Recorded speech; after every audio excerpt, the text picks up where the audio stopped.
I wanted to share with you a video that I'm dedicating to my mom. This is her entire outfit. This is all her clothing. She was a fashion consultant for many years and worked with corporate heads of businesses and corporations and helped them to do power dressing. And she was a talented musician. She was an artist, fashion designer. She was a personal shopper. You name it, she did it. And she loved, and she's a French woman. She was born, her name is Tonya, and she was born in Paris. And my grandparents immigrated to Los Angeles, and my grandmother was quite a radio personality. She had really performed with Jack Benny and Bob Hope. I have little records, and she had a fan club. It's amazing. People who wrote her letters, who loved her singing. She was a real entertainer. So my mother picked up on that whole life and culture. So I did do another video, and I'm doing a new one. Yesterday was my mom's birthday, so I'm redoing the video. I had to do it again because the background was just swaying left and right, and there's something about the upload that creates this distortion. So I'm gonna have to figure that out. But the video that I uploaded yesterday, and thank you for all your loving comments. You saw the other video about my mom, and yeah, I tried to be a good daughter. I took care of her right up to the end of her life on this planet, and we had a wonderful time. She was my best friend, or one of them, and she was such a joy to go shopping with. She loved her aesthetic, was classy, clean lines, professional. Black, white, crisp white shirts, gray jacket, red, fuchsia. She loved color, but she would pop her bags and everything off her neutral outfits. So that was how she dressed. But she wore St. John knits. So this is her bag collection. So those of you who saw my other video yesterday, thank you so much. I'm going over the same material because I'm just going to try to keep this video to only 15 minutes rather than 20. I think the video was a little too long. And I loved it. And it was heartfelt, so I hope I can put that back into this one. So those of you who haven't seen it, I had a video yesterday they took off the internet because the distortion was too bad.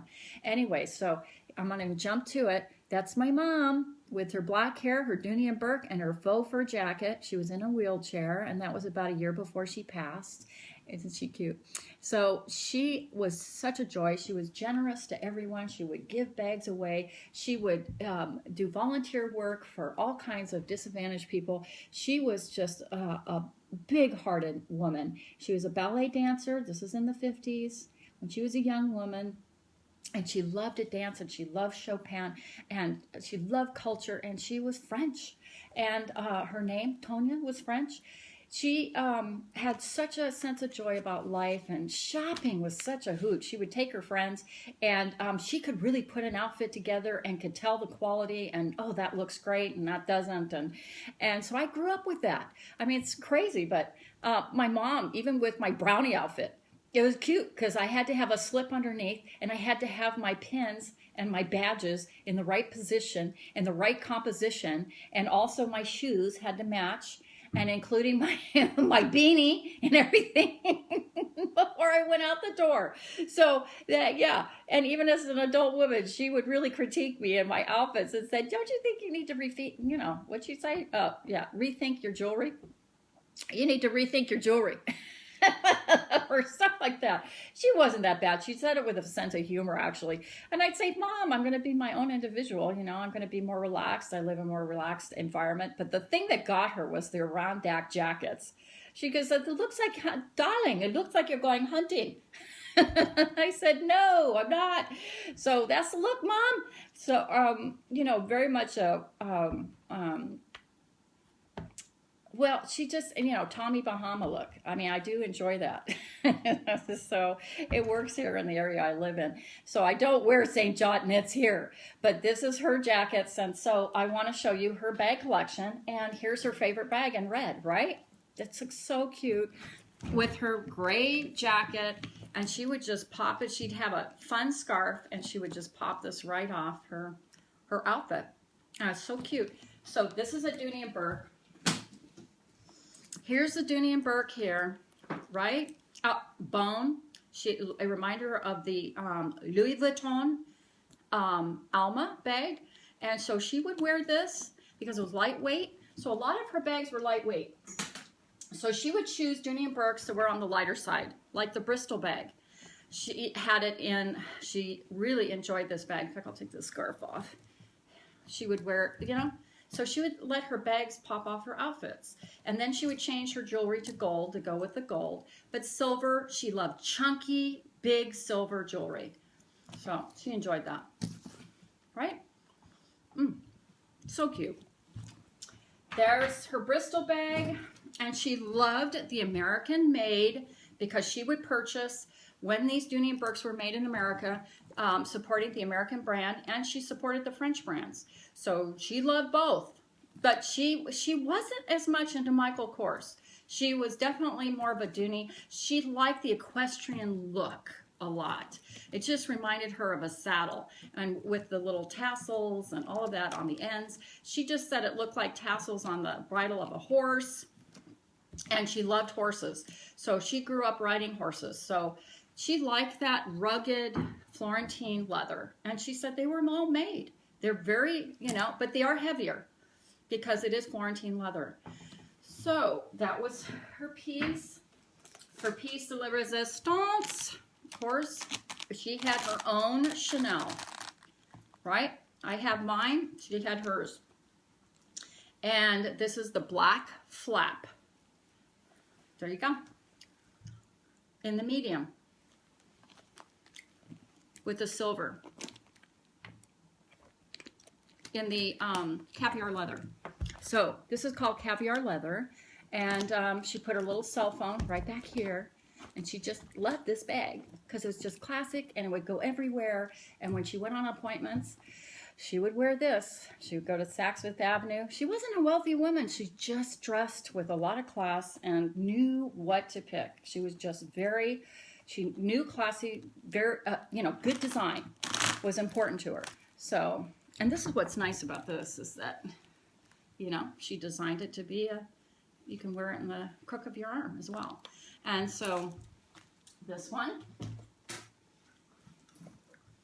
and her favorite one, which was the Louis Vuitton Speedy 30 Ombre leather in aube, which is an eggplant, which is aubergine color, dusty, muted aubergine.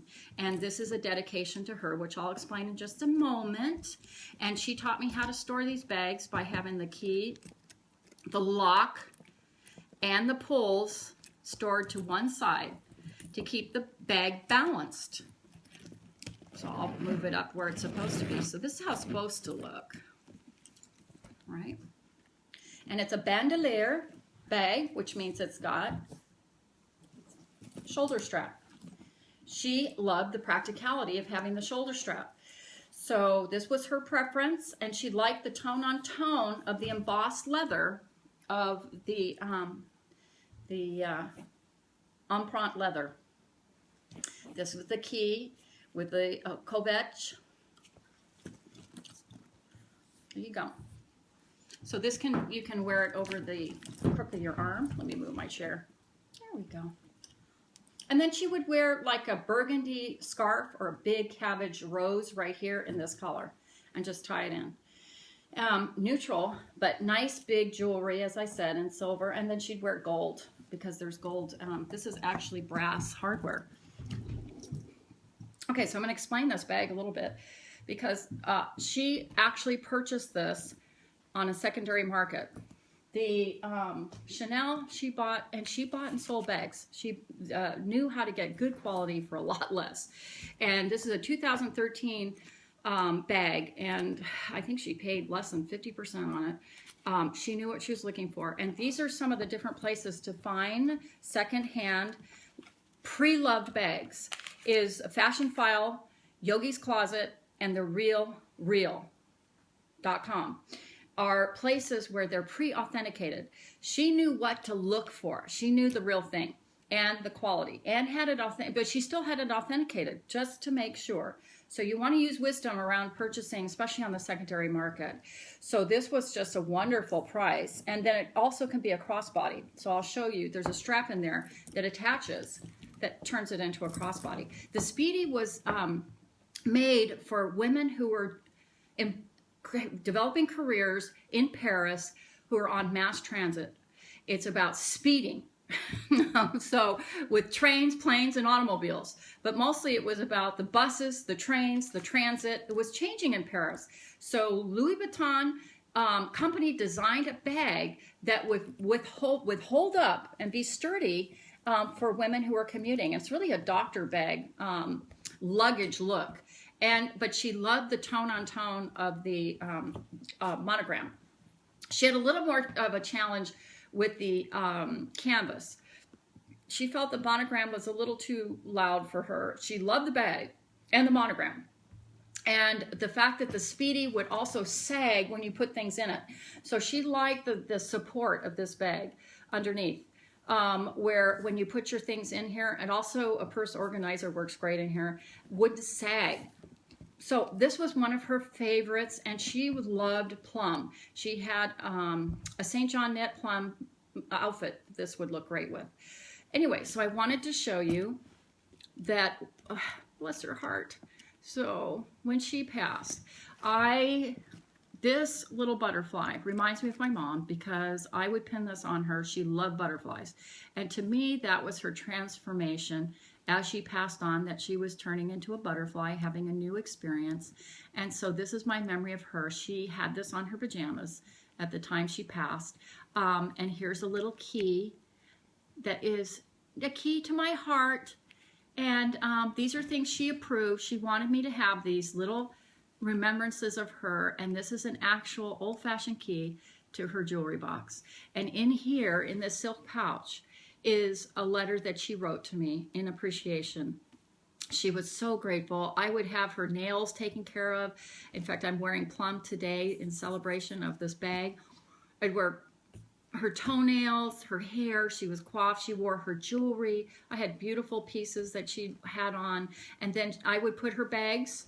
Not that she was materialistic. She was actually a very spiritually minded woman. But she loved beauty. And so I would put these bags on her bed, and she would just, you know, be able, when she couldn't walk anymore, and she would just be able to enjoy them and feel the leather. And so she loved bags to have personality. She liked the patinas. She liked that they would be a little banged around and have personality. She said each bag should wear the essence of the woman who owns the bag. And they shouldn't be perfect. They should have character and slouchy and whatever it is. She liked unstructured handbags, although she did like having the satchels. I don't think there was one hobo in the group. So that was her, well, Louis Vuitton. Something else I wanted to say. No, that's it. Oh, I wanted to say on every piece is Louis Vuitton's emblem and name is embossed or imprinted on every piece of hardware. Here. The other fun thing, this is, you think a French woman would want a bag that was made in Paris, right? No. Okay. Here is, okay, when you buy one that's made in Paris, it'll say made in Paris, made in France underneath, Louis Vuitton Paris, made in France underneath here. It doesn't, because this was made in the USA. And what makes it really more fun is, and I'll take some of the stuffing out, you can see how big that is. She loved the fact that this Speedy drops down and gives you an extra inch of opening. The regular Speedies, the canvas Speedies, only go to here. So she liked having that extra give. So when you open it, you didn't have a struggle with opening it. So in here is a tag, USA. And she said, you know, darling, and my mom was adorable. She would talk about, you know, darling, this bag, pick what part of it is made in the US only. She said every piece of material, including the material inside this bag, is from France. The leather could be from Spain, France, Italy, And she said, really, there's probably some pieces of china in here that they just assemble it, and the tag is really just where it's assembled. And a lot of the pieces are from all over the world. That's where I got that idea, was from her. And she said a lot of these bags are no longer just strictly made, or the materials made in France. A lot of it is. But she said the assemblage in Paris, you might have pieces coming from China or from America or from whatever, and then they assemble it and they put the tag that it was assembled in Paris or in France, and versus the U.S. And she said, you know what? I like supporting the workers of America in this country. They deserve to have a job. And you know what? I'm okay with it. The quality's fine, the same quality. And whether it's U.S. workers or French workers or Spanish workers, it doesn't matter. It's a beautiful bag and should be celebrated. And darling, I am a Parisian who is American and an American who is Parisian. And she just loved this bag and didn't care. She knew it was probably better to purchase for resale, but she knew I was going to get it. So she had my approval. I said, Mom, I love it. Oh my God. So, and I'm so glad she got to enjoy it. And what she would want all you ladies to know, now that I'm done with her collection, is, and she has another designer bag, which I don't have here. She has Hermes and Evelyn. She's got a couple of others, and I just didn't put it out because I didn't have time. But she would say, enjoy your collection. Love it, because it expresses your individuality. It's a form of your art. It's being artistic. You're carrying a piece of art when you carry these really well-made bags. And she knew Dooney Bourke is made in China now, but and she would buy and sell them.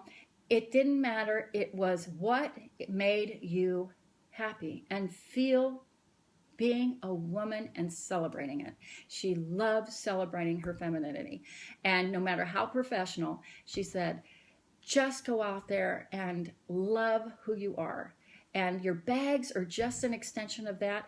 You don't have to go crazy and go into debt. She didn't believe in that. In fact, she was fairly frugal. She didn't overbuy. She bought what she needed, but she loved what she did. And thank you and namaste for watching. And for those of you who saw my other video, I hope this didn't bother you to watch it again. Okay. Love you.